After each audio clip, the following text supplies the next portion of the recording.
qu'Allah nous facilite. Elle n'est pas facile. La mort n'est pas facile. Le début du voyage n'est pas facile, mais c'est la dernière des souffrances du croyant, du vrai croyant.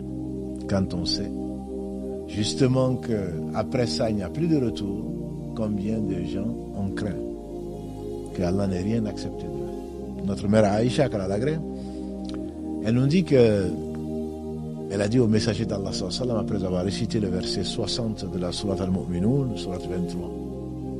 Alladhina yutuna ma ataw wa qulubuhum wajilat annahum ila rabbihim raji'un. Ce qui dépend, c'est qu'on leur a confié et leur cœur frémit à l'idée de rencontrer leur Seigneur. Elle a dit, ya Rasulallah, messager d'Allah, est-ce que ce sont les gens qui ont volé? Est-ce que ce sont les gens qui ont forniqué? Il a dit, oh la fille du très véridique, il veut dire d'Abu Bakr, qu'Allah l'agrée ainsi que sa fille.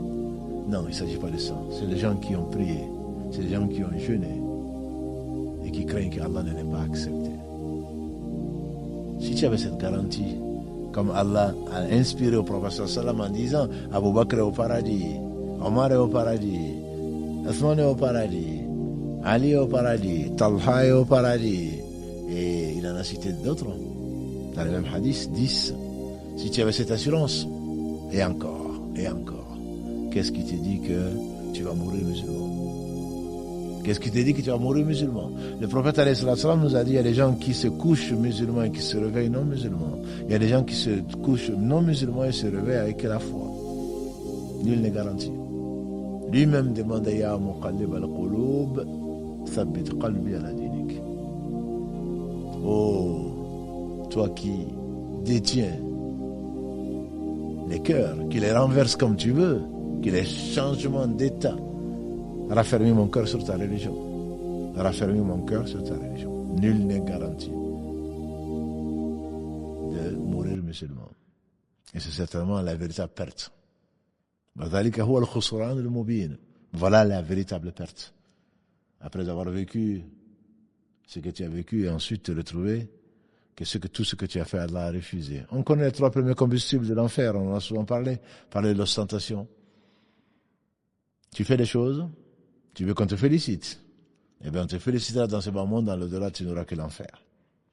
Celui qui a connu, a pris le Coran par cœur, l'a révisé certainement de jour comme de nuit, il va venir au jour du jugement dernier, il va dire qu'il a fait pour Allah, Allah va dire tu mens. Les anges diront tu mens, tu n'as fait ça que pour qu'on dise, voilà quelqu'un qui connaît le Coran par cœur, ceci a été dit, chez moi tu n'as que l'enfer. Un deuxième qui a fait la guerre, entre guillemets, au nom d'Allah, comme il l'appelle. Ce n'est pas la bonne traduction, mais c'est comme ça qu'ils appellent le djihad. Allah va lui demander, bien qu'il sache avant de l'avoir créé, pourquoi? Qu'est-ce que tu as fait plutôt de la vie que je t'ai donnée? Il va reconnaître les bienfaits. Ensuite, il va dire, j'ai combattu jusqu'à trouver la mort pour ta cause. Allah va dire, tu mens. Les anges disent, tu mens. Tu n'as fait ça que pour qu'on dise, voilà, quelqu'un de courageux. Donc, il est mort sur un champ de bataille, et pourtant, il est en enfer. Allah dit, traînez-le, la face contre terre, et jetez-le dans l'enfer.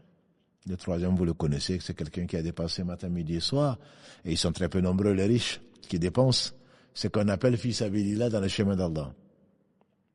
Et celui-là, Allah va lui demander également, qu'est-ce que tu as fait de ta vie? Il va reconnaître les bienfaits d'Allah, et j'ai dépensé matin, midi et soir pour ta cause. Allah va dire, tu mens. Les anges disent, tu mens.